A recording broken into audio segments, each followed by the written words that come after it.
Hi, I'm Jennifer, and today we're going to be making lamb shank like the one you get in the restaurant.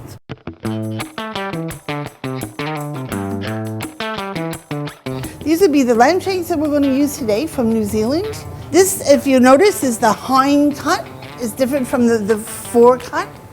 The fore shank is very, doesn't have as much meat, and it's quite a big boat. You want to buy the hind shanks.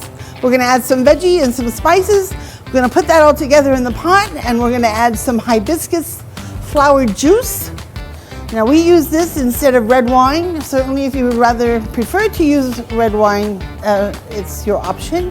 The hibiscus flower, then we put it in hot water. Now I've soaked these overnight, and we'll drain them to take the juice out and leave the flower behind.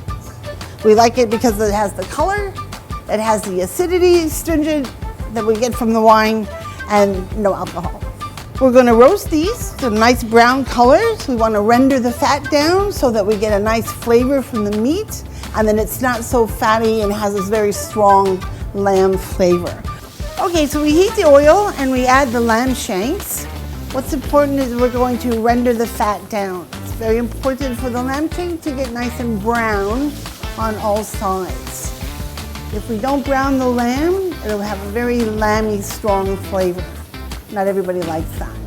So after we brown the lamb, we will add the vegetables, the onion, the carrot, the celery, the bay leaf, and we continue to brown those vegetables. So we've added the vegetables to the meat, and we're just going to cook them till they're slightly brown.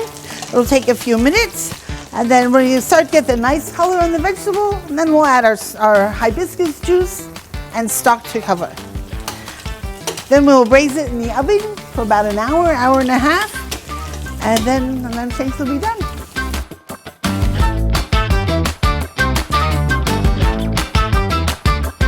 Wow, look at those lamb shanks.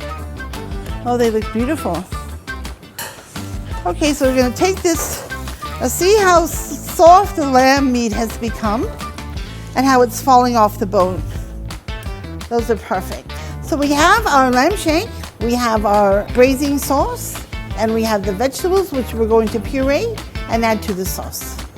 Okay, so now we're going to puree the vegetables. And the reason I like to use the vegetable puree from the roasted meat is, number one, we can use it as a thickener, and it also has a nice taste because it's been cooking with the meat for 1.5 to 2 hours. So this is an option as opposed to using a flour or cornstarch or any other type of thickener. We just use the vegetable. So now we're going to add the pureed vegetables to finish off the sauce. So we add the vegetable to the sauce, so we cook it down a little more, maybe 5 to 10 minutes, and if it's thick enough, it's ready to serve. So here we will put a little bit of sauce on the shank.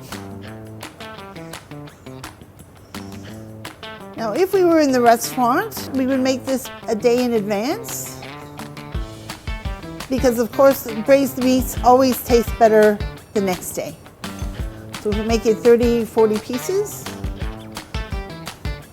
and then we can serve it the next day or even freeze them. And that's our lamb shank.